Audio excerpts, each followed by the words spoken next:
오늘 다 같이 보실 하나님의 말씀은요, 사무엘상 7장 3절에서 14절까지 말씀입니다. 사무엘상 7장 3절에서 14절까지 말씀. 제가 가진 성경책으로는요, 구약 417면입니다.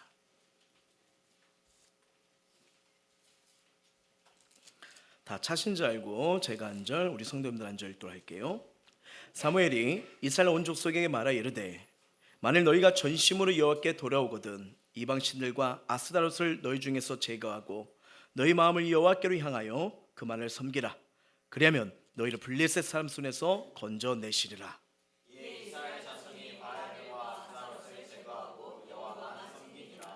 사무엘이 이르되, 온 이스라엘은 미스바로 모이라.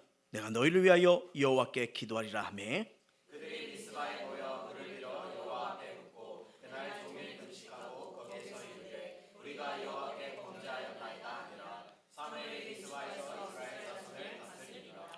이스라엘 자손이 미스바에 모였다함을 블레셋 사람들이 듣고 그들이 반백들이 이스라엘 치러 올라온지라. 이스라엘 자손들이 듣고 블레셋 사람들을 두려워하여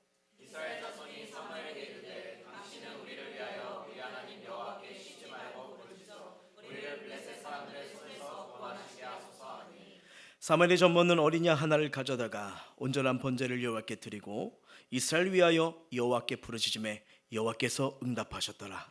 사무엘이 번제를 드릴 때 블레셋 사람이 이스라엘과 싸우려고 가까이 오매 그날에 여호와께서 블레셋 사람에게 큰 군대를 말하여 그들을 어지럽게 하시니 그들이 이스라엘 앞에 패한지라.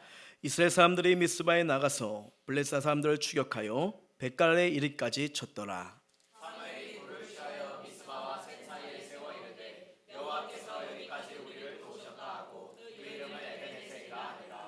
이에 블레셋 사람들이 굴복하여 다시는 이스라엘 지역 안에 들어오지 못하였으며 여호와의 손이 사무엘을 사는 동안에 블레셋 사람을 막으심에 블레셋 사람들이 이스라엘에게 빼앗았던 성읍이 에그론부터 가드까지 이스라엘에게 회복되니 이스라엘이 그 사방 지역을 블레셋 사람 손에서 도로 찾았고 또 이스라엘과 아모리 사람 사이에 평화가 있었더라. 아멘. 자, 우리 믿음의 선포하도록 하겠습니다. 시작. 우리 모두 주님의 은혜로 잘 됩니다. 더 잘 됩니다. 갈수록 더 잘 됩니다. 우리 가정 행복합니다. 더 행복합니다. 갈수록 더 행복합니다. 우리 가정 천국입니다. 우리 교회 부흥합니다. 더 부흥합니다. 갈수록 더 부흥합니다. 우리 교회 부흥의 물줄기가 뻗어나갑니다. 우리 교회 전도합니다. 더 전도합니다. 세계 선교 마무리합니다. 우리 교회 모든 예배마다 하나님의 임재를 경험합니다. 더 경험합니다. 갈수록 회복과 부흥이 일어납니다. 예수가 길이고 답입니다. 주님께 영광입니다. 아멘. 자, 오늘은 회복의 삶으로 일어나십시오라는 말씀을 가지고 함께 은혜를 누리고자 합니다.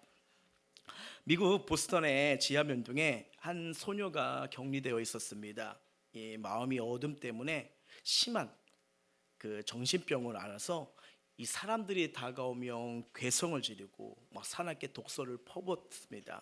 그래서 의사들이 온갖 노력을 했지만 결국 진단이 뭐냐면 회복 불가능입니다 라고 나왔죠. 그러니까 부모님들은 가슴이 너무 아프겠죠. 도저히 이게 살 방향이, 회복할 방향이 보이지가 않는 거예요. 그래서 보면 볼수록 마음이 괴로우니까 면회조차도 하지 않았답니다. 그러니까 그 누구도 이 소녀에게 관심을 주지 않는 거예요. 회복 불가능이란 이 낙인을 찍힌 이 아이가 자신을 바꾸고 세상을 바꾸는 그런 인생 살 수 있는 기회는 어디 있을까요? 그러다 보니까 좌절 속에, 아픔 속에 어떻게 회복할 길이 보이지 않는 상황이었습니다. 여러분, 어떻게 보면 우리도 또 우리가 살아가는 여정 속에 정말 회복이 쉽지 않게라는 그런 영역들이 있을 거예요. 자, 그런 상황, 그런 환경이면 우리 어떻게 일어날 수가 있을까요? 분명한 거는 예수님 만나면, 예수님 만져주시면 변화될 수 있습니다. 가능성이 전혀 보이지 않는 사람도 예수님을 만나면 바뀔 수가 있어요. 이 소녀가 그랬습니다. 한 은퇴한 늙은 간호사가요, 이 소녀에게 예수님을 전하기 시작했어요. 주님은 당신을 사랑하신다. 포기하지 마라. 하나님 사랑이 당신의 인생의 어두운 터널 빛으로 아름답게 일으킬 거다. 부모도 포기한 아이였지만 이 간호사는 6개월 동안 끊임없이 주님의 사랑을, 예수님의 돌보심과 위로하심과 사랑하심을 계속 전했대요. 근데 닫혀져 있고 괴성을 지르고 독설을 지렸던 이 소녀의 마음에 변화가 찾아오기 시작했답니다. 다시 시작할 수 있다고, 나 같은 자도 살 수 있다고, 나에게도 소망이 있다고, 이 마음속에 계속 뭐예요? 어둠이 걷히고 세상을 향한 문이 열리기 시작했대요. 그리고 마침내 회복 불가능이라고 했던 이 정신질환마저 완전히 치료되기 시작했습니다.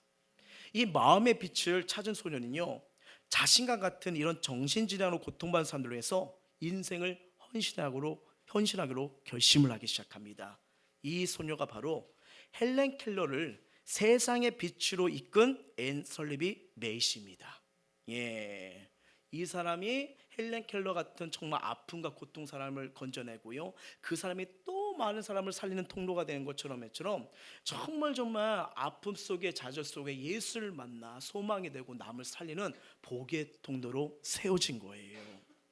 어떻게 보면 우리 삶에 정말 생명을 주시고 빛 인도하시는 이 예수를 만날 때 내가 비록 실패해 있고 좌절해 있고 어둠의 터널 같은 그런 현실에 걸어갈지라도요, 예수님은 우리에게 구원을 주시는 분입니다.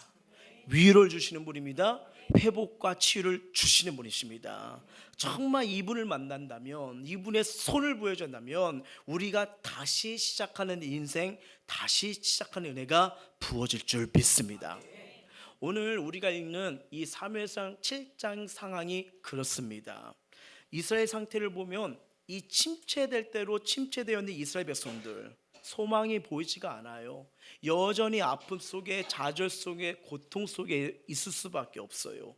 그런데 사무엘을 통해서 하나님 나라 말씀이 선포되는 순간부터 이스라엘 민족이 힘을 내기 시작합니다. 오늘 이 말씀을 통해서 하나님이 우리를 얼마나 사랑하시는지, 우리를 얼마나 삶의 자리에서 일으켜 세우기를 원하시는지, 우리의 삶을 도우셔서 승리의 장소로 인도하기를 원하시는지, 이 은혜를 꼭 부여잡을 수 있는 우리 모두가 되길 주의 이름으로 소원합니다. 자, 그걸 알고 우리가 한번 말씀 한번 볼게요. 사무엘상 7장 1절 2절입니다. 시작. 기란 여알이 사람들이 와서 여호와께를 옮겨 산에 사는 아비나답의 집에 들여놓고 그의 아들 엘리에사를 거룩하게 구별하여 여호와께를 지키게 하였더니 걔가 기란 여임에 들어간 날부터 20년 동안 있은지라 이스라엘 온족 속이 여호와를 사모하니라. 아멘. 자, 원래 여호와께는 하나님의 보좌를 나타내므로 당연히 이스라엘 한 가운데 있어야 됩니다. 근데 이 성경을 보니까요, 몇 년 동안 방치가 되어 있어요? 20년 동안요. 저 한 구석에 처박혀 있는 상황이었죠. 그러니까 이스라엘 백성을 20년 동안이나 여호와께를 이스라엘 중심으로 가운데로 모시고 올 생각을 하지 않았다는 거예요. 여러분, 이게 뭘 의미하는 걸까요? 이스라엘 백성들이 더 이상 이제는 하나님 말씀 중심으로 살지 않겠다는 뜻입니다. 궤를 잃어버렸다, 하나님을 잃어버렸다, 하나님 말씀을 잃어버렸다는 거예요. 자, 그러면서 3절 한번 읽어볼게요. 시작. 사무엘이 이스라엘 온족 속에게 말하 이르되 만일 너희가 전심으로 여호와께 돌아오려거든 이방 신들과 아스타로스를 너희 중에서 제거하고 너희 마음을 여호와께로 향하라. 그만을 섬기라. 그러면 너희를 블레셋 사람 손에서 건져내시리라. 아멘. 자, 이 3절을 보니까 이스라엘이 블레셋 영역에서 아직도 못 떠나고 있는 상태를 말해줍니다. 그러니까 이스라엘은 블레셋의 압제 아래 신음하며 이 고난의 역사 속에 있었다는 것을 이야기를 해주는 거죠. 근데 이것이 무슨 고난이고 어떤 형태의 억압이고 어떤 물리적 문제가 있었을까요? 이 말씀에 가만 보니까 이들이 왜 힘들고 삶에 활기가 없고 왜 어둠 속에 계속 파묻혀 사는 그들의 상태가 오늘 3절 말씀 보니까 나와 있습니다. 어떤 문제가 있었냐면요, 바로 아스다롯 우상 문제가 나옵니다. 아스다롯이요, 블레셋 사람들이 섬기고 이스라엘 사람들이 그들을 흉년내어 섬기던 유명한 여신입니다. 이게 신인데 어떻게 보여주면 좋겠다 싶어가지고 이렇게 해서 보여주려고 했는데 못 보여주겠어요. 야해요. 너무 야해요. 그래가지고 이 여신인데 좀 이렇게 해가지고 이거 안 되겠다 싶어가지고 이 여신은 남편 신이 있습니다. 아스달의 남편 신은 그 이스라엘 백성의 가장 음했던 누구냐면 바알 신이에요. 예. 그래서 이스라엘 백성들이 하나님을 안 믿는 게 아니에요. 신앙 고백도 합니다. 예배도 드립니다. 그리고 자칭 난 하나님의 자녀야 라면서 얘기도 하죠. 근데 그들의 생각과 삶을 보면요, 그들을 지배하고 다스리는 것은 하나님의 손길, 하나님의 말씀이 아니라 바알신과 아스다로 신이었던 거예요. 그 신들을 섬기는 행위에서 발을 못 빼고 있는 겁니다. 이 두 신이 고대 사람들에게 약속한 건 뭐냐면 실질적인 풍요였어요. 그리고 바알신은 남성신으로 능력과 전쟁과 승리와 풍요를 가져줍니다. 그래서 이게 바알신에게 접하려면요, 반드시 그 부인 아스라의 신을 같이 섬겨야 돼요. 같이 섬겨야 돼요. 근데 이 두 신은 안치해 놓고요, 이 고대 신전 안에서 뭘 하냐면 그 사도들과 왜요? 성도들이 이렇게 오잖아요. 그러면 난잡한 성행위를 해야 됩니다. 그러면서 그 성행위를 통해 가지고 그것이 예배처럼 돼 가지고요, 풍요와 물질을 구하는 거예요. 그러니까 얼마나 편합니까? 내가 하고 싶은 거, 쾌락적인 거 누리고 그 다음에 축복과 물질만 주면 된다. 그러니까 인간적으로 생각하면 내가 할 거 다 하고 내가 원하면서 축복만 주면 된다. 얼마나 매력적이고 생산적이고 확실해 보이지 않겠습니까? 그러니까 그 신에게 마음과 삶을 빼앗겨 버린 거죠. 그럼 이스라엘 백성 하나님 안 섬겼나요? 아니요, 섬겼다고 말씀드렸죠. 예배 시간마다 예배 드립니다. 11조도 드립니다. 감사 예배를 드리고요, 헌신과 봉사도 합니다. 근데 실제적으로 자기의 삶에 가면요, 가정 속에서, 일터의 현장 속에서, 자녀 양육 과정 속에서, 결혼의 문제 앞에서, 직장을 선택하는 문제에 직면했을 때는요, 하나님의 책의 말씀이 아니에요, 바알과 아스달의 방법으로 선택을 하고 있었다는 거예요. 그러니까 어떻게 해요? 여러분, 사람은요, 내가 뭘 붙드냐, 어떤 말을 듣냐, 그 영향의 지배를 받습니다. 내가 가장 좋아하는 것도 뭐예요? 거기에 영향을 있기 때문에 그걸 붙들고 있는 거 아니겠습니까? 그러니까 이들은 블레셋 우상 숭배를 하고 있었어요. 그러니까 계속 누구의 지배를 받아요? 블레셋이죠. 그 영향에 벗어나지 못했는데 그 삶이 뭐예요? 눌려 있으니까. 자, 뭐 밭을 가꿉니다. 추수할 때가 와요. 근데 어떻게 해요? 다 빼앗기는 거예요. 다 날아가는 거예요. 그러니까 고통 가운데, 아픔 가운데 이들의 인생은 신음의 신임이 되는 거예요. 그러니까 이스라엘 백성은 지금 열매가 없고 공고한 상태가 계속 유지되는 겁니다. 아직도 그들은 물리적으로요, 블레셋의 영향에 아래 붙들려 있는 거예요. 시간이 지나니까 어떻게 해요? 계속 애통해집니다. 커져가고 있다는 거예요. 이런 가운데 사무엘이 이 말을 한 거예요. 다시 한번 3절 읽어볼까요? 시작. 사무엘이 이스라엘 온 족속에게 말하 이르되 만일 너희가 전심으로 여호와께 돌아오거든 이방 신들과 아스다롯을 너희 중심에 제거하고 너희 마음을 여호와께로 향하여 그만을 섬기라. 그리하면 너희를 블레셋 사람들 손에서 건져내시리라. 아멘. 자, 지금 사무엘 선지자가 이스라엘 공동체에 말하는 건 뭐랍니까? 하나님의 말씀을 통해서 주께 돌아오라, 회개를 말합니다. 그러니까 이 선지자가 회개를 촉구하자 이스라엘 백성들이 서서히 영적의 길로 깊은 잠에서 깨어나기 시작해요. 여러분요, 우리 삶이 눌린 거, 괴로운 거, 아픔은요, 언제 볼 수 있느냐? 언제 깨어나냐? 살아있는 하나님의 말씀을 들을 때 깨질 수가 있습니다. 이게 깨지지 않으면요, 내가 왜 눌려 있는지, 내가 왜 고통 가운데 있는지, 왜 저주와 재앙과 슬픔 속에 있는지 몰라요. 여러분, 우리가 지금 이 사무엘서를 보면서 4장 6장이 법계 사건을 말씀드렸잖아요. 이 이유가 담겨져 있는 게 뭡니까? 바로 하나님의 원할게 아니에요? 그들은 하나님에 대한 인식이 뭐냐면 어떤 믿음, 어떤 인식을 가지고 있는지 이 법계 사건이 보여주는 거예요. 이 사무엘서를 통해서 이 하나님이 하고 싶은 말은 이스라엘 공동체에 대한 하나님의 믿음, 신앙 지금 바르게 섬기고 있냐, 아니면 혹시 바알과 아스다처럼 하나님을 그렇게 섬기면서 하나님을 믿고 따르면서 살아가고 있지 않느냐. 그러다 보니까 여기서는 하나님, 밖에 나가면 아스다랑과 바알처럼 내가 쾌락을 섬기고 내가 원하는 걸 하고 내 뜻대로 인생을 살고 있지는 않느냐 하면서 정말 하나님에 대한 진짜 믿음과 신앙생활이 있는지 보라는 거예요. 만약에 하나님을요, 이스라엘 백성처럼 우상 숭배처럼 내게 축복만 주시면 돼요. 이익만 주는 하나님으로 대체해버린 거. 그러니까 이스라엘 백성이 어떻게 합니까? 전쟁이 일어났어요. 언약궤를 가지고 오자. 여러분, 언약궤는 어떤 거예요? 이스라엘 백성이 언약궤 있는 장소로 가야 됩니다. 그렇죠? 하나님이 예배드리기 위해서 가야 됩니다. 가질 않아요. 와서 날 축복했어요 하면서 전쟁에 갖고 와요. 뭐예요? 부적으로 믿은 거예요. 하나님의 은혜, 자비, 긍휼, 도우심, 나는 하나님이 예배하는 예배자입니다, 이 자세가 아니라 내가 주인 돼서 하나님 오세요, 내가 해야 될 일이 있는데 이것만 해결해 주시면 돼요 하면서 뭐예요? 그것만 해결하고 내 삶을 여전히 내가 주인이 되는 거예요. 그러니까 언약궤를 빼앗기죠. 알다시피 이 6장을 통해서 우리가 보는 거 아니겠습니까? 블레셋 땅에 머무는 동안 법궤가 이동한 것보다 큰 재앙과 사망이 임하기 시작해요. 홀로 싸우십니다. 홀로 영광을 드러내십니다. 여전히 뭐예요? 하나님은 만왕의 왕, 찬양받을 왕, 경배의 대상이란 걸 이스라엘 백성이 예배를 드리지 않아도 그분의 영광은 흠집이 나지 않아요.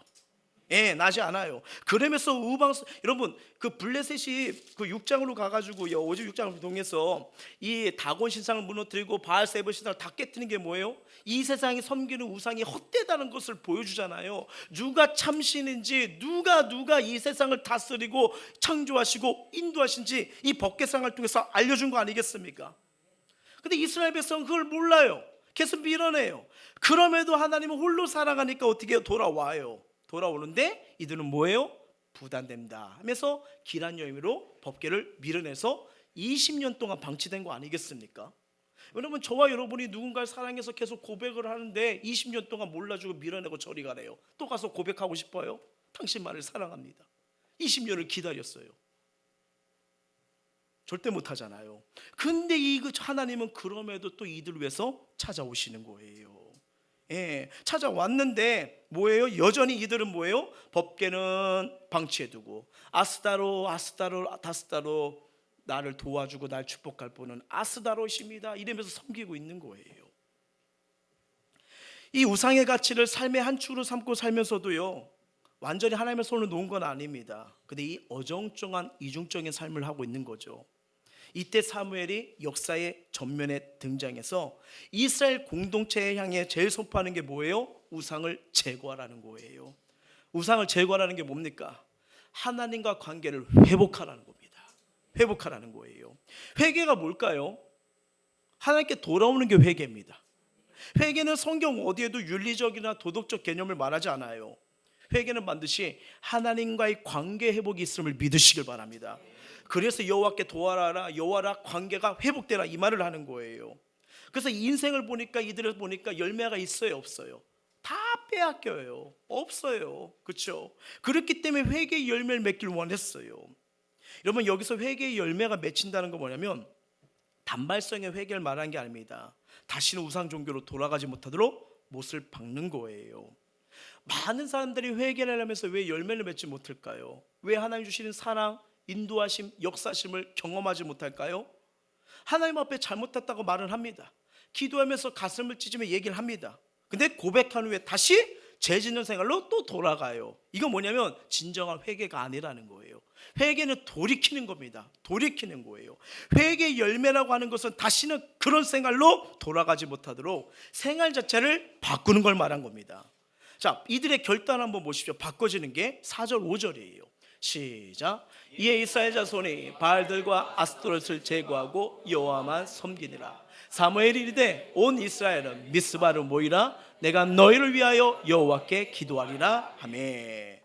그리고 나서 사무엘이 미스바의 광장으로 백성을 소집해요. 미스바란 지명 망대 파수대입니다. 망대 파수대요. 그러니까 경계하면서 지키는 곳이잖아요. 그런 의미를 가진 미스바로 백성들을 소집한 겁니다. 여러분, 이 소집한다는 것은 중요한 언약, 하나님의 언약이 담겨있는 그런 영적인 의미가 있어요. 하나님께서 이런 지도자들을 통해서요, 하나님의 백성을 소집하는 경우가 몇 차례 있습니다. 지도자를 통해서 전체를 소집하는 거예요. 출애굽 때 모세 중심으로 이스라엘 백성들을 시내산 밑에 소집하고요, 율법을 수여하고 거기서 하나님 백성의 언약을 체결하잖아요. 내가 너희를 반드시 지킬 거야, 함께 할 거야, 인도할 거야, 가나안 땅으로 드릴 거다, 내가 너희를 구속했다 약속하시죠. 그리고 하나님이 모세의 후계자 여호수아를 통해서 이 백성을 약속대로 이루어 가십니다. 그래서 이 가나안 땅을 하나하나 이렇게 점령해 들어가는데, 이 모든 땅을 정복할 즈음에 여호수아가 세겜이란 지역에 다시 백성들을 소집해요. 죽음이 얼마 남지 않은 이 상태, 그에게 아주 중요한 유언 같은 말을 전합니다. 24장 한번 볼까요? 시작. 그러므로 이제는 여호와를 경외하며 온전함과 진실함으로 그를 섬기라. 너희 조상들이 강 저쪽과 애굽에서 섬기던 신들을 치워버리고 여호와만 섬기라. 만일 여호와를 섬기는 것이 너에게 좋지 않게 보이거든 너희 조상들이 강 저쪽에서 섬기던 신들이지, 또는 너희가 거주하는 땅의 아모리 족속의 신들이지, 너희가 섬길 자를 오늘 택하라. 오직 나와 내 집은 여호와를 섬기겠노라 하니. 아멘. 자, 이 말 이거 잘 보셔야 됩니다. 저는 이 말씀을 아마 인식된 게 아마 중학교 때인 것 같아요. 하나님 섬겨도 되고 다른 거 마음대로 섬겨도 되는구나, 선택권은 나한테 있구나 라고 생각을 했었죠. 정말 이렇게 자율적으로 이신저신 자 골라봐, 이 중에서 너가 하고 싶은 거 골라봐. 바알도 있어, 풍요야, 아스도렛이야, 하고 싶은 거 마음대로 헤매서 개도 돼 하면서 이렇게 섬기는 말일까요? 아니면 하나님 붙들고 정신 차리라고 그 말을 주기 위해서 이 말씀을 하신 걸까요? 이 말은 여러분 딱 이게 여호수아와 성경의 원래 흐름을 보잖아요. 그럼 딱 뭐냐면 더 이상 선택의 여지가 없다는 겁니다. 예, 하나님 꼭 붙들고 살라는 거예요. 여러분 계시록 말씀 보면요, 차든지 뜨겁든지 하라고 하잖아요. 어중간한 건 하나님은 싫어하십니다. 예, 그게 여호수아가 죽기 전에 하나님 시대에 대해서 바로 이 얘기를 하는 거예요. 여러분 가만히 보세요. 하나님의 약속은 한 번도 변한 적 없어요. 누가 바뀝니까? 사람들이요, 우리요, 이스라엘 백성이요. 늘 바뀌는 건 우리예요. 생각해 보세요. 뭐 정말 뜨거운 은혜 가운데, 어려운 고통 가운데 응답이 됐어요. 해결을 했어요. 막 직장의 문을 열어달라, 뭐 학교의 문을 열어달라, 내 인생의 문을 열어주십니다. 근데 어떻게 해요? 내가 하나님의 은혜와 사랑을 저버려요. 그 하나님이 은혜 가운데 거기를 열어주셨는데 거기 가더니 이제 뭐예요? 일단 하나님은 저쪽 가세요. 내가 하는 게 바빠요. 참 희한하죠. 그렇게 거기 두드리면서 막 간절히 눈물 도와주시면 더 여호와를 섬기겠습니다, 따르겠는데 등 따시고 배가 부르면 또 뭐예요? 등을 돌리는 게 사람이에요. 여러분 430년 동안 노예 생활했던 사람들에게 무슨 소망이 있습니까? 꿈을 줍니다, 땅을 줍니다, 열매의 축복을 줍니다. 그랬더니 뭐예요? 하나님을 저리 밀어두고요, 바알과 아스타르 신상을 갖다 놓잖아요. 그러니 복을 주세요. 이분들이 우리를 인도했어요. 이게 이스라엘 백성이고 이게 지금 사무엘서에 나타난 그들의 삶이었던 거예요. 그럼에도 주님은 뭐예요? 사람이 바뀌어도, 시대가 바뀌어도 너희를 사랑하는 마음, 너희를 인도하는 마음, 하나님의 마음은 변함이 없다는 겁니다. 그러니까 우리가 믿는 하나님이 이런 분이라는 걸 성경은 지금 우리에게 말해주는 거예요. 주님만 붙든다면, 약속만 붙는다면 빼앗기지 않는다고요. 좌절 속에 낙심 속에 살 필요가 없다고요. 이 말씀을 주시는 거고요. 우리를 여전히 복의 길로 인도하시는 게 우리 아버지 하나님이십니다. 그런데 이런 약속을 받은 이스라엘, 불행하게도 그 언약을 따라 살지 못해요. 여러분 사사시대가 됐던 건 뭘 의미하는지 아세요? 말씀을 저버렸다는 뜻입니다. 여러분 성경 보니까 사사시대가 몇 년 동안 이어지는지 아세요? 350년입니다. 내가 왜 이렇게 살아가는지, 왜 인생에 이렇게 얽히고 괴롭고 이 상태로 계속 살아가는지, 왜 계속 내가 분노 속에, 짜증 속에, 울 속에 사는지 모르는 거예요. 왜 내 인생에 이렇게 불행이 안 풀릴까 모르는 거예요. 왜? 말씀이 끊어져 버린 거예요. 살리는 말씀의 소망이 사라져 버린 거예요. 내 인생의 말씀을 밀어내 버린 거예요. 그러니까 어떻게 해요? 사사시대, 영적 어둠 시대가 온 겁니다. 사무엘상 3장 1절 말씀 볼까요? 시작. 아이 사무엘이 엘리 앞에서 여호와를 섬길 때에는, 아멘. 사무엘이 태어날 때가 하나님의 말씀이 들렸대요, 들리지 않았대요? 들리지가 않을 때요. 전하는 자도 없고요, 듣는 자도 없습니다. 그러니까 왜 내가 노예 생활을 하는지, 왜 이렇게 자꾸 모았던 게 뺏어지고 다 사라지는지 이게 모르는 거예요. 여러분 사람이 이렇게 연약하고 우둔합니다. 여러분 생각해 보세요. 430년 동안 애굽의 포로였으면 여러분 노예 생활 좋으세요? 자기 삶이 없습니다. 주인이 하라는 대로 해야 돼요. 자유가 없어요. 억압받는 거예요. 그런데도 왜 430년 동안 우리가 애굽의 포로가 되고 노예가 되는지 몰라요. 근데 너무 고통에 쌓이다가 부르짖으니까 하나님 모세를 통해서 이들을 건져내잖아요. 이게 출애굽이에요. 살 길로 가나안 땅으로 인도해 주시잖아요. 근데 이런 은혜 속에 살았는데 350년 동안 말씀이 들리지 않고 전한 적 없어요. 그 당시 어린 사무엘은 이 하나님이 부르시는 음성조차도 처음에 못 알아듣는 겁니다. 이런 말씀이 안 들린다, 아무 감동도 없다, 말씀을 붙들지 않는다. 얼마나 무서운 재앙입니까? 얼마나 무서운 재앙이에요. 이스라엘 백성에게 나타난 이런 삶이니까 이 열매들이 어느 날 갑자기 생긴 게 아니에요. 그냥 이러면 사사기에서 가장 많이 말하는 게 뭐예요? 사람이 자기 소견대로 살더라. 그게 쌓이고 부풀어서 터져버린 결과물입니다. 지금 이 7장에서요, 사무엘이 역사의 전면에 지도자로 세워지면서 이 사사시대의 마지막 사사로서 지금 이스라엘 공동체를 다시 미스바 광장에 소집한 이유가 뭘까요? 하나님의 언약을 잊지 말라는 거예요. 시대는 흘러가고 사람 바뀌어도 영원하고 동일하신 하나님의 말씀과 성실함, 인자하심은 변함이 없다. 그러니까 뭐예요? 우리가 다시 소망이 일어나고 회복이 일어나고, 왜 삶 속에 풀리지 않는 문제가 해결되기 위해서는 나를 살려야 할 말씀 붙들고 일어나라는 거예요. 일어나라는 거예요. 이거 얼마나 큰 은혜입니까? 우리는 은혜를 망각하고 또 하나를 배반하고 내 멋대로 살고 있는 게 우리의 죄성입니다.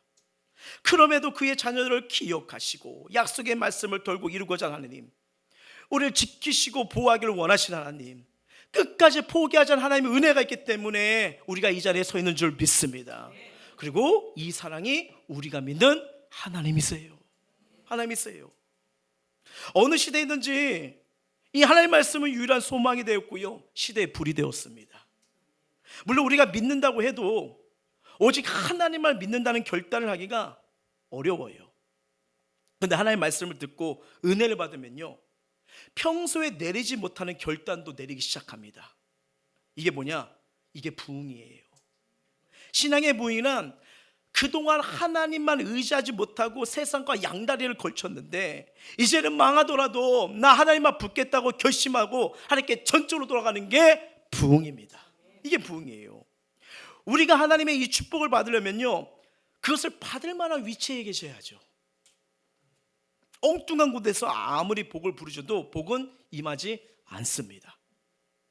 이스라엘 백성들이 우상을 버린 것은 뭐예요? 바른 위치로 돌아오는 것이며, 바로 이것이 부흥의 시작이에요. 사무엘은 이 기회를 놓치지 않고 백성들 하여금 마음의 진정한 회개의 결단이 있게 합니다. 그러면서 6절 한번 읽어볼게요. 시작. 그들이 미스바에 모여 물을 기어 여호와 앞에 붓고 그날 종일 금식하고 거기에서 이르되 우리가 여호와께 범죄하나이다 하니라. 사무엘이 미스바에서 이스라엘 자손을 다스리라. 아멘. 여러분, 여기 마지막 끝날 때 다스린다고 하잖아요. 이게 원문을 가면 말씀을 먹인다는 뜻입니다. 말씀을 먹인다.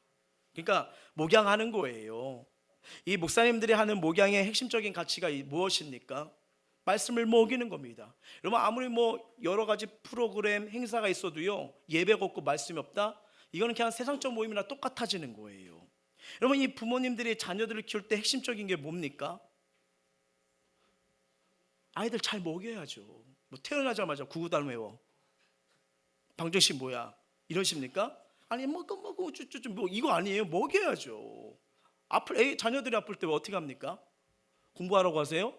힘들어요. 그러면 어떻게 해요? 먹고 힘내야지.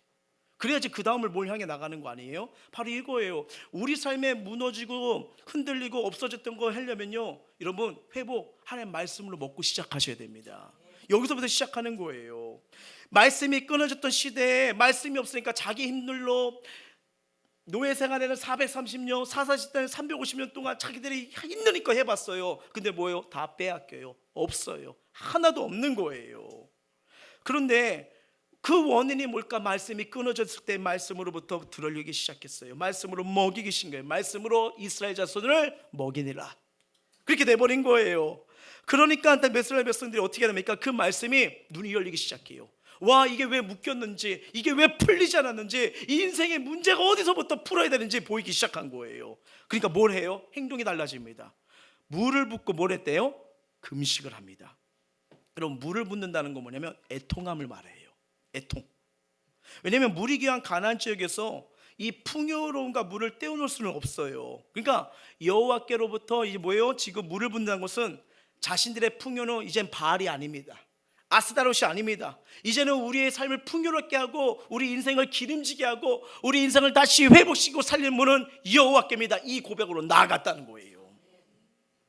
금식했다는 건 뭘 말하는 겁니까? 하나님 은혜를 구한다는 거예요. 내 힘을 뺀다는 거예요. 이제 내 글쎄 내 힘으로 쌓아왔던 열매 없던 것들을 다 제거하고 하나님 은혜로 채워주세요. 이걸 말하는 거예요. 그리고 사무엘은 뭐예요? 말씀을 먹여버리잖아요. 사무엘의 다스림에서 핵심적인 가치는 뭐냐면 이 백성들에게 끊어졌던 말씀이 여기 먹이기 시작했고요. 무슨 말이에요? 백성들 할 말씀에 귀를 기기 시작했다는 거예요. 여러분 중요합니다. 오늘 본문 말씀 보면 여러 가지 은혜가 있는데 그러면서 영적인 메시지의 터치가 있는 걸 보게 돼요. 정말 놀라운 회복의 출발점 아닙니까? 부흥의 출발점이 아닙니까? 이 놀라운 현장에 오늘 말씀을 읽어보니까 생각지 못한 엉뚱한 사건이 일어납니다. 7절하고 8절이에요. 시작.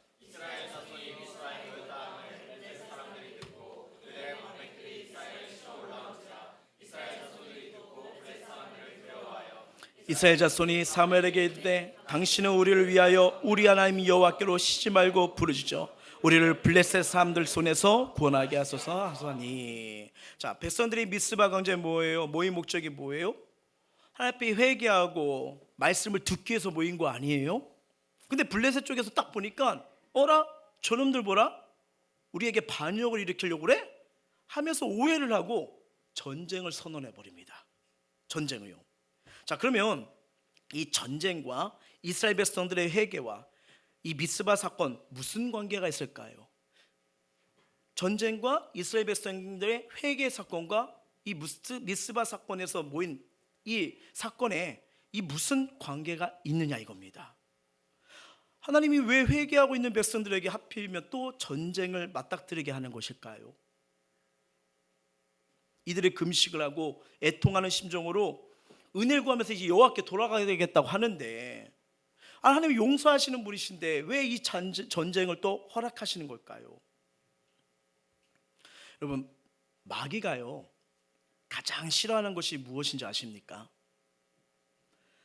하나님의 자녀들이 정신 차려 하나님 앞에 돌아가는 걸 마귀가 싫어해요. 여태까지 거짓말에 눌려 있었습니다. 유혹에 눌려 있었어요. 세상 문화에 눌려 있었어요. 하나님 말씀을 들리지 않았어요.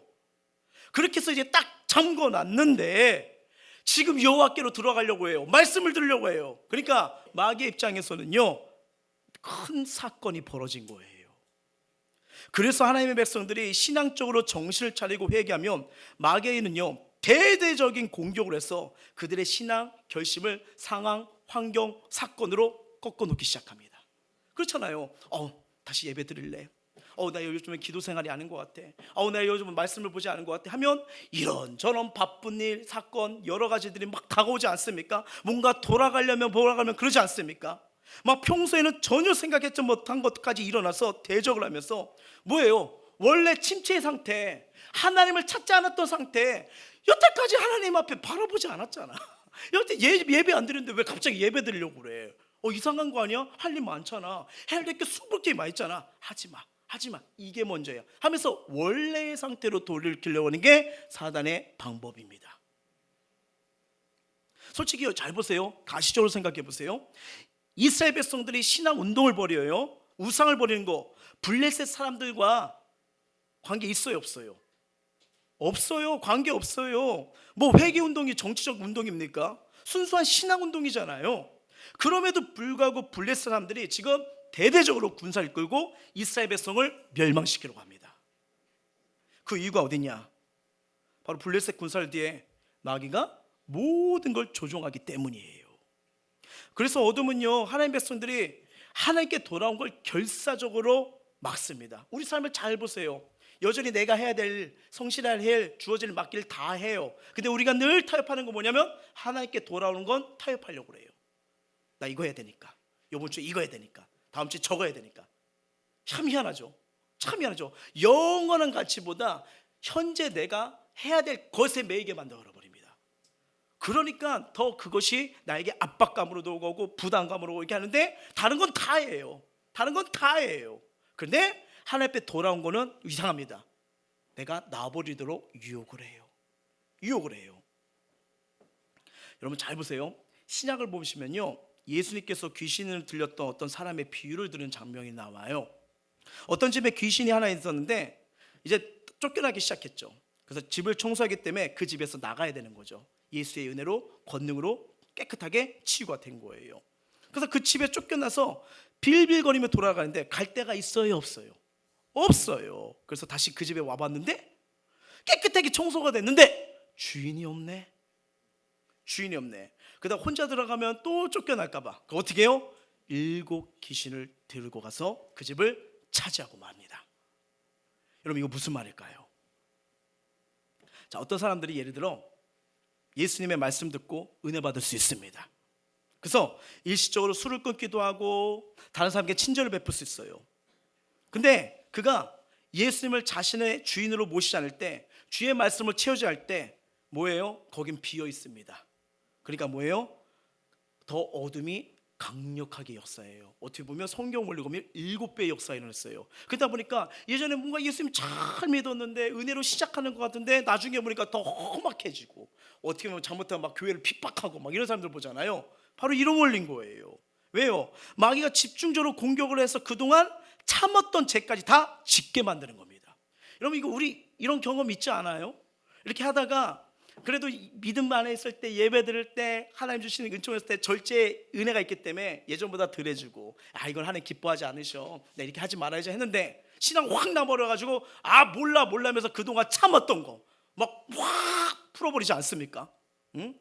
숙여놨던 꿀도 아유 오늘 해가지고 막 이게 통으로 마셔버리고, 막 그동안 담 끊었던 담배도 그냥 몇 통 사가지고 칵 하면서 내면서 확 하고 되지 않습니까?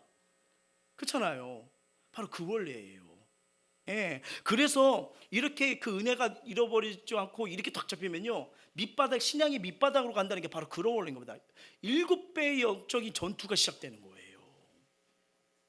그렇게 절망 속에, 신앙 속에 팍 꺼져가지고 가면 하는 게 뭐예요? 안 되는구나, 안 되는구나, 역시 나는 안 되는구나 하면서 냉소적인 생각 가지고 아니겠습니까? 그래서 여러분 이럴 때는요, 이길 수 방법은요, 주님을 의지하고 믿음을 가지고 기도하는 것밖에 없어요. 그 넣어놔버리면요, 아까 성경 말씀 그대로 더 7배가 힘들어져 버립니다. 지금도 힘든데 7배, 이거 얼마나 괴롭겠어요. 여러분 사단은 지금 나에게 환희를 주는 것 같죠? 잘 되는 것 같죠? 가보십시오. 나중에 지금 눈물이면 나중에 어떻게 해요? 피눈물이 돼버립니다. 세상적인 방법은, 어둠의 방법은요 사망이에요. 결과는 사망을 주기 위해서 그런 거예요. 이 블레셋 이스라엘이 공격한 이유, 어떤 매듭 차원에서 하나님의 역사와 은혜를 보게 됩니다. 영적인 이거였지만 그런데 하나님이 이 전쟁을 허락하신 이유가 있어요. 왜냐하면 지금 아직도 이스라엘 공동체는 블레셋의 원리 속에, 이중적인 시장 속에 푹 빠져 있잖아요. 그렇죠? 하나님을 안 믿는 건 아닌데 현실에 들어가면 그래도 이게 있어야지 하면서 한편으로는 바알도 섬기고 세상에서 번영과 풍요를 구했던 그들의 삶을 보여주는 거 아니겠습니까? 그 예전에 청년 사역을 하면서 볼 수 있는 메인 이슈가 있어요. 이 청년들에게 메인 이슈는 뭔지 아시죠? 이성과의 만남입니다. 빛이 임하는 그때, 이거예요. 그래서 결혼 문제, 중요한 일이죠. 그거 좀 해야 되니까. 그래서 어떤 형제 잘못 놓고 기도해, 이상형이 뭐냐면요, 거의 그 10명 중에 9명 다 나와요. 신앙만 좋으면 된대요. 신앙만 좀 있는데 다 말을 해요. 그래서 보기 드문 형제구나, 보기 드문 자매구나. 그래서 이제 좋은 삶을 소개시키면 5분 만에 일어나서 화장실 간다더니 사라져 버리는 거예요. 왜 그럴까요? 기본적으로는 돈은 있어야죠. 물론 어쩌다가 간혹 진짜 신앙만 보는 형제자매도 있지만 참 보기 힘들죠. 왜냐면 사실 결혼을 하려면 그래도 직장은 있어야 될 거 아니겠습니까? 이게 우리의 믿음과 현실의 괴리 아닐까요? 이렇게 결혼하시는 부부들 보면 아이 낳는 게 힘들대요. 왜요? 아기 낳기도 힘들지만 키우는 것도 힘들고, 아이 뭐 이렇게 양육비가 막 1억이 들어가고, 그렇죠. 그만큼 잘해주고 싶고 예쁘게 키우고 싶은 게 정말 원리 아닐까요? 근데 이 원리가 맞다면 저는 결혼 못합니다. 저는 신대원 3학년 때 학생 때 결혼했고요. 우리 아내가 직장 생활이냐? 아니에요. 4학년 2학기였어요. 세상 원리로 보면 말도 안 되는 죽을 상황에서 우리 만난 겁니다. 소망이 없어요. 그러면. 그리고 하나 낳기도 힘든데 우리는 낳다 보니까 셋이 나왔어요. 그렇죠? 그렇죠. 전도사 때 하나 낳았고, 강도사 때 둘 낳았고, 그 다음에 이제 이렇게 나왔어요. 얘네 죽었느냐? 아직도 살아서 걸어다니고 있어요. 뭐냐면요, 왜 그럴까 했는데 성경 말해요. 생육하고 번성하라. 누가 하니 내가 먹이는 게 아니더만요. 하나님 먹이시더만요. 하나님이 기르시더만요. 예, 물론 부모로서 사랑을 주고 정성을 다해서 하나님 주신 기업이기 때문에 예쁘게 잘 해야 됩니다. 근데 참 키우면서 하는데 이제 점점 머리들이 커가고 있잖아요. 어느 순간 이제 내 생각 내 뜻대로 안 된다는 걸 다시 느껴요. 그래서 참 감사한 건 뭐냐면 하나님의 이 전도사 때부터 그래서 청소년 사역을 해게 주신 게 감사해요. 왔구나. 왔어. 그 증상이 왔구나. 왔어요. 네, 왔어. 네, 그렇죠. 벌써 이제 사춘기로 2명이 들어가 있더라고요. 그렇죠. 제 힘으로 안 돼요. 네, 안 돼요. 그걸 많이 경험했기 때문에. 그래서 요새 뒤에서 많이 기도하고 있어요. 왜요? 여러분 점점 커 보세요. 대학교 가면 이제 말 잘 될 것 같다고. 아이고. 머리 요만했다가 점점 커져 봐요. 더 힘듭니다. 그래서 내가 줄 수 있는 건 그 아이들에게 말씀을 넣어주는 거예요. 바른 선택. 이제는 스스로 결정하고 때는 이 성인 때가 더 오잖아요. 그때가 중요하잖아요. 근데 이 아이를 살릴 수 있는 거, 이 자녀를 살릴 수 있는 거, 우리 자녀들을 살릴 수 있는 거, 말씀에 생명이 있느냐 없느냐. 왜냐하면 저는 열매들을 많이 보고 있거든요. 네. 이렇게 그분들이 자녀들이 20대가 되고 30대가 되고 40대가 되고 그리고 사역하면서 임상으로 많이 봤거든요. 정말 어떤 걸 뭘 붙들고 사냐 그 영향이 그대로 영향이 드러나요. 근데 분명한 것은 뭐냐면 우리가 삶을 부딪혀 보면 정말 이 현실에 괴리가 있잖아요. 정말 신앙은 아는데 삶에 부딪히고 이게 진짜 말씀으로 될까? 은혜로 될까? 성경대로 될까? 이게 막 부딪히는 영역이 있잖아요. 여러분 이 본문이 그걸 알려주는 거예요. 여러분 인생에 있어서 가장 큰 문제, 해결하는 문제가 뭔지 아십니까? 죽음이요. 다 죽음 앞에 약해집니다. 죽음 이긴 자가 없습니다. 예. 지금 본문에 뭐예요? 죽음이 오가는 전쟁이 일어나 버린 거예요. 지금 이스라엘 백성들이 회개하다가 전쟁을 겪는 거예요. 여러분 전쟁의 승리 요건이 뭡니까? 병력을 봐야 되죠. 무기를 봐야 되죠. 전략이 필요한 거 아니겠습니까? 근데 사무엘이 하나님 앞에서 이 인생의 가장 큰 문제, 죽음의 문제, 전쟁의 문제에서 뭐예요? 우리를 불쌍히 여겨주세요. 우리 살려주세요. 기도하니까 이 전쟁이 어떻게 끝나요? 10절 11절입니다. 시작. 사무엘이 번제를 드릴 때 블렛 사람이 이스라엘과 싸우려고 가까이 오매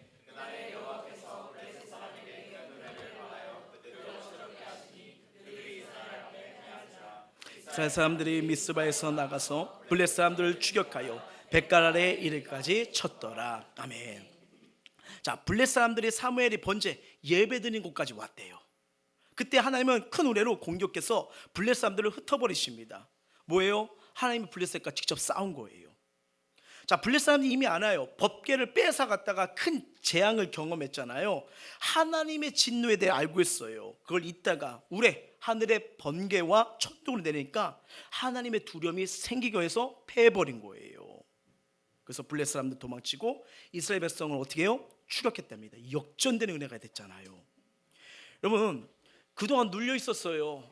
블레셋이 늘 가시였어요. 이 대적자들이 그동안 내가 먹고 살 만한 거, 준비했던 거, 미래를 위해 투자했던 걸 다 빼앗아가는 그런 대적자들 아니었습니까? 근데 지금 그들이 어떻게 해요? 도망갔어요. 이스라엘이 늘 쫓겨 살았는데, 눌려 살았는데, 괴로웠었는데 추격한 인생으로 상황이 역전된 거예요. 자, 이 사건을 왜 허락하셨냐?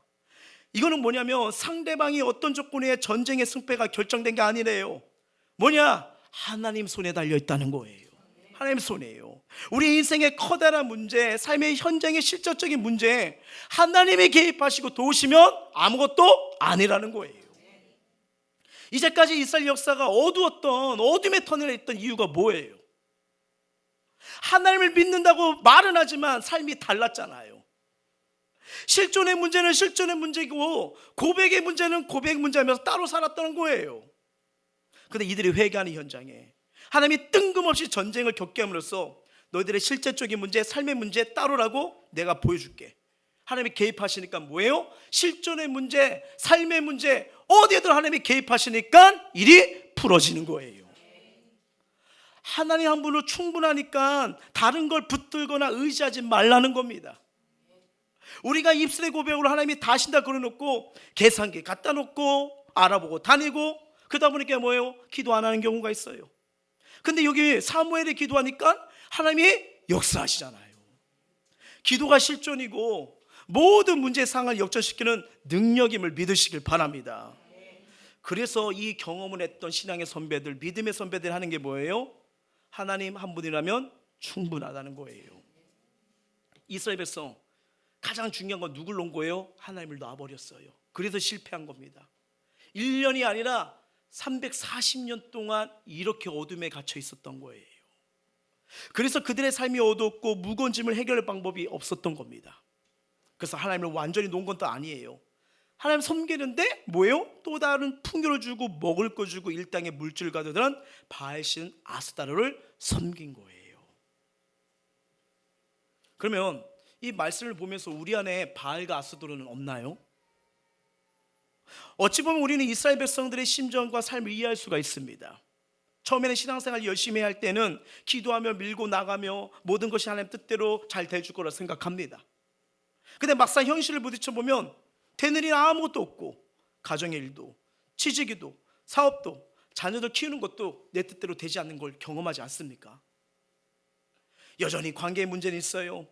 갈등의 문제는 여전히 있어요. 재정의 문제로 우리의 작은 믿음으로 정말 이기기에는 이 내가 있는 이 벽, 이 문제가 너무 커 보입니다. 그러다 보니까 어떻게 해요? 신앙은 무의미한 것 같고 하나님 없이 순전히 이제는 내 힘으로 옆에 누가 말을 하니까 이걸 했던 사람들이 말을 하니까 하면서 그쪽을 위해서 우리가 투자하면서 나가고 있지 않습니까?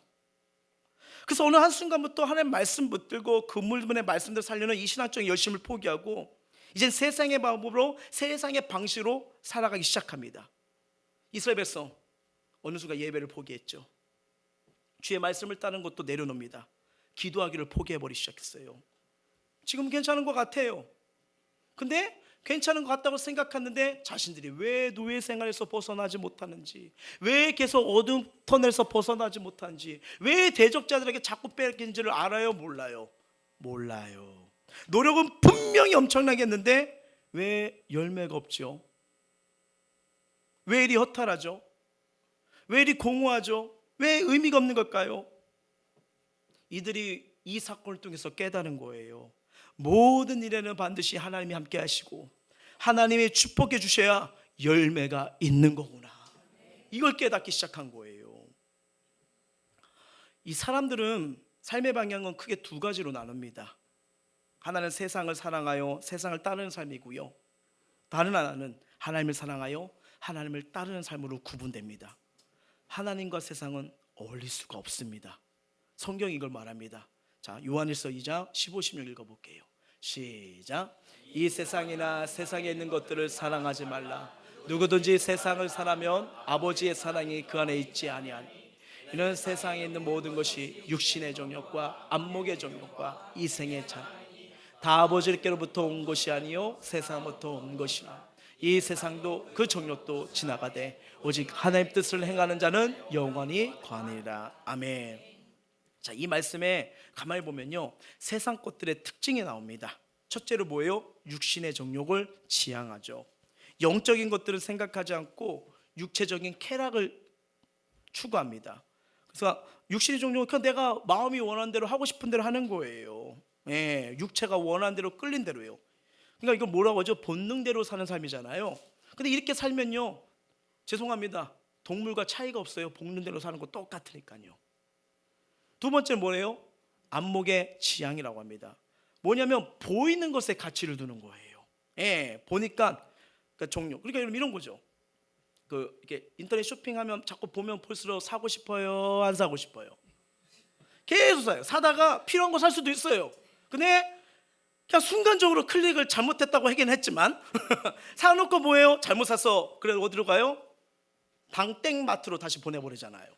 당땡마켓, 그렇죠? 다시 보내잖아요. 왜? 그런 거예요. 그러니까 이게 자꾸 학습된 욕심, 자극 된 욕심이에요. 없던 것도 자꾸 보니까 끌리게 되는 거예요. 여러분, 세상은 계속해서 더 센 자국, 더 지나친 욕망주문을 던지지 않습니까? 그리고 왜 사람들이 계속 술 중독에 빠져요, 마약 중독에 빠져요? 더 이게 안목의 정욕이에요. 근데 어떻게 됩니까? 그게 파멸로 이끌어가잖아요. 세 번째는 뭐예요?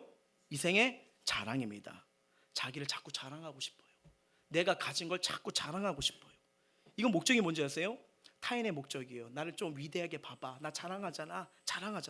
보란 듯이 산다고 말하고 싶은 거죠. 근데 여러분, 그게 어떻게 됩니까? 이웃이 분노하게 되고 이웃을 절망하게 만들잖아요. 난 가진 거 있어, 넌 가진 거 없지? 하면서 막 이런 부분이요.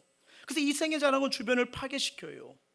근데 어떻게 됩니까? 그 자랑했던 것들이 나중에 사라지는 것 또한 우리 보는 거 아니겠습니까? 여러분, 희한합니다. 자랑할수록 나중에 부끄러움도 커집니다. 예, 마귀는 이생의 자랑으로 개인을 분열시키죠. 가족을 분열시키죠. 공동체를 분열시킵니다. 그리고 사람과의 관계, 자랑하면요 뭐가 와요? 시기와 질투가 오잖아요. 근데 이런 것을 얼며 살면요, 주의 말씀은 모든 것이 허무하다고 말합니다. 왜요? 이런 거 붙들고 살 때 이것이 영원히 있었으면 좋겠어요. 근데 사라져 버리잖아요. 어느 순간 바뀌게 되잖아요. 그럼 뭐예요? 같이 허무해지는 거예요. 없네요. 그래서 우리는 이 세상이 아닌 영원한 생명을 주시는 하나님의 사랑을 따라가고 하나님을 붙드는 것이 가장 큰 은혜임을 우리는 믿으셔야 됩니다. 어떤 사람이 하나님 없이 자기 힘으로 열심히 일해도 남는 것이 없자, 이렇게 헛쓰게 할 바에는 신앙생활이나 제대로나 할 걸, 신앙도 놓치고 삶도 놓치고 하면서 이 했던 고백을 말한 적이 있어요. 저와 여러분, 다시 한번 내가 지금 육신의 것에 매여 있다면 본능대로 살지 마시고 말씀으로 깨어나시길 바랍니다. 정말 저와 여러분에는 가치가 있고 소망이 있고 더 큰 아름다운 날이 있기 때문이에요. 그게 육신이 이기는 방법입니다. 여전히 여러분 보이는 것에 매여 살고 계십니까? 그러면요, 시선을 주님께로 돌리시길 바랍니다. 그러면 학습된 본능이 사라질 거예요. 이게 안목의 정욕입니다. 사람의 그 말을 보면요, 어떤 자랑을 하냐? 그 사람의 인생이에요. 그러니까 그 사람이 뭘 말하냐? 누군지 알게 됩니다. 근데 저와 여러분 부족하지만 오직 예수님의 십자가만을 자랑해 보십시오. 저와 여러분 살 뿐 아니라 주변을 살리는 힘이 될 겁니다. 예, 이게 이생의 자랑을 이길 힘이 되는 거예요. 우리 길지 않은 인생 헛된 발버둥치며 영광이 아니라 낭비하지 마시고 정말 아름다운 열매, 가치 있는 열매, 행복해질 수 있는 이 은혜를 주 안에서 찾길 주의 이름으로 축원합니다. 자, 이러면서 이 이스라엘 백성이 전쟁을 이겨요. 이스라엘 백성이 블레셋 사람을 추격하면서 이 벳갈이라는 데까지 추격하여 그곳에 돌을 세웁니다. 자, 한번 12절 볼게요. 시작. 사무엘이 돌을 취하여 미스바와 센 사이에 세워 이르되 여호와께서 여기까지 우리를 도우셨다고 그의 이름을 에베네스라 하니라. 아멘. 자, 이 말씀 자체 에베네셀이라는 이름이 무슨 돌이래요? 도움의 돌입니다. 여러분, 이 에베네셀이 4장에 한번 나왔죠. 어디예요? 하나님의 법궤를 빼앗긴 현장이 이 현장이었어요. 근데 한마디로 에베네셀 과거를 생각하면 뭐예요? 치욕의 장소입니다. 치욕이요. 근데 이들이 여기서 회개로 하나님 앞에 나와 은혜를 구하고 사무엘 말씀이 선포되고 회복되기 시작해요. 그래서 이 7장에서는요, 에베네셀이 실추되었던 하나님의 뭐예요? 영광의 장소, 회복의 장소로 바뀝니다. 여러분, 이게 얼마나 커다란 은혜인지 아세요? 아직도 내가 생각만 하면 막 치를 떠는 현장, 여전히 내가 눌려있는 현장, 그냥 힘이 쭉 빠지고 소망이 없는 현장, 그런 현장일지라도요, 주의 말씀이 들려지잖아요. 하나님의 은혜가 되잖아요. 하나님의 영광, 하나님이 도우셨다, 하나님이 해결하셨다, 하나님이 역사하셨다, 에베네셀 현장으로 바뀌는 줄 믿습니다. 말씀을 맺도록 할게요. 왜 우리 인생에 하나님의 회복이, 하나님의 영광을 우리가 보지도 못하고 누리지 못하는 걸까요? 왜 여전히 육신의 정욕과 안목의 정욕과 이생의 자랑에 빠져서 그것 때문에 괴로워하고 아파하고 외로워할까요?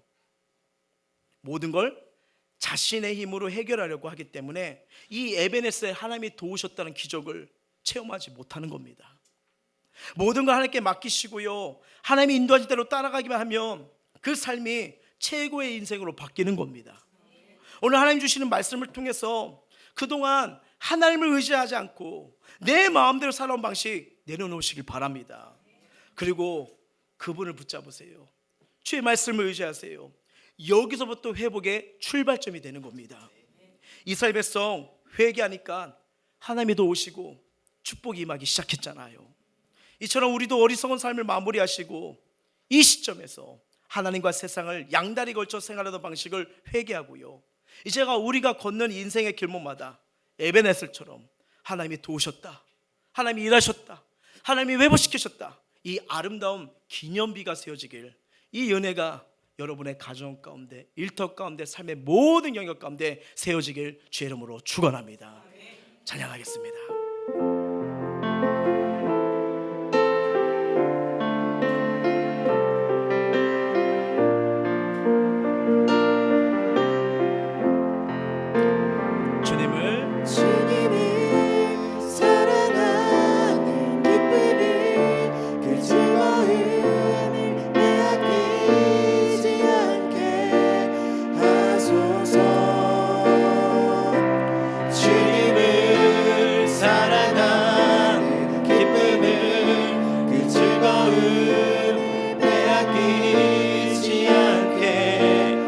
다시 한번 고백합니다. 주님을 사랑하는, 주님을 사랑하는 기쁨이 그 즐거움을 빼앗기지 않게 하소서.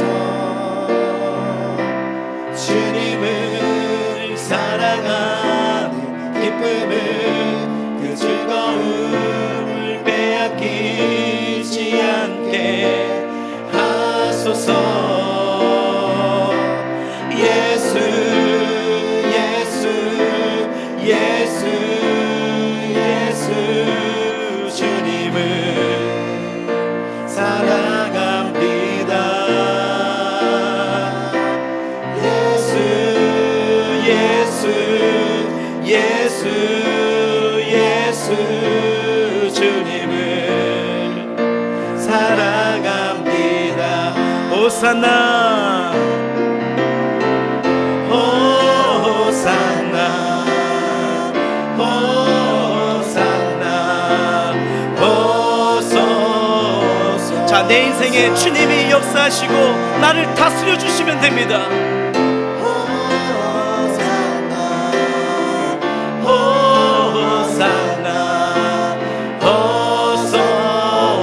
내가 믿음으로 주님을 모십니다. 호산나 호산나 호산나 호소서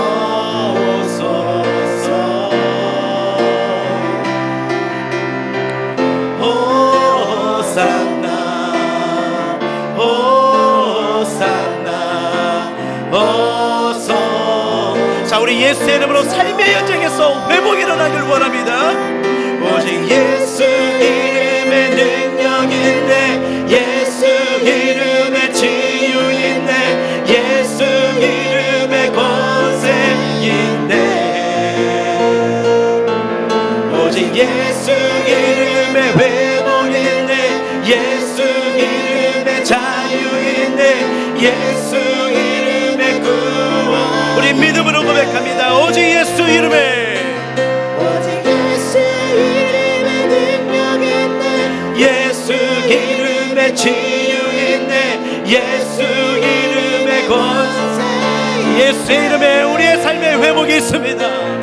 오직 예수 이름에 회복 있네, 예수 이름에 자유 있네, 예수 이름에 구원. 자, 주님을 사랑하는 기쁨을, 주님을 사랑하는 기쁨을 그 즐거움을 빼앗기지 않게 않게 하소서. 우리의 기도가 되길 원합니다. 주님을 사랑하는 기쁨을 즐거움을 빼앗기지 않게 하소서. 오늘 말씀을 기억하시면서 우리 기도하며 나가길 원하는데요, 이 미스바 광장에서 이스라엘을 새롭게 하는 하나님의 은혜와 도우심을 보면서 진정한 부흥 회복이 일어나기 시작합니다. 여러분, 이 신앙의 회복과 부흥의 원인은 첫 번째 하나님 말씀의 선포예요. 말씀이 들려지셔야 됩니다. 그리고 그 말씀에서 솟아나는 참된 회개예요.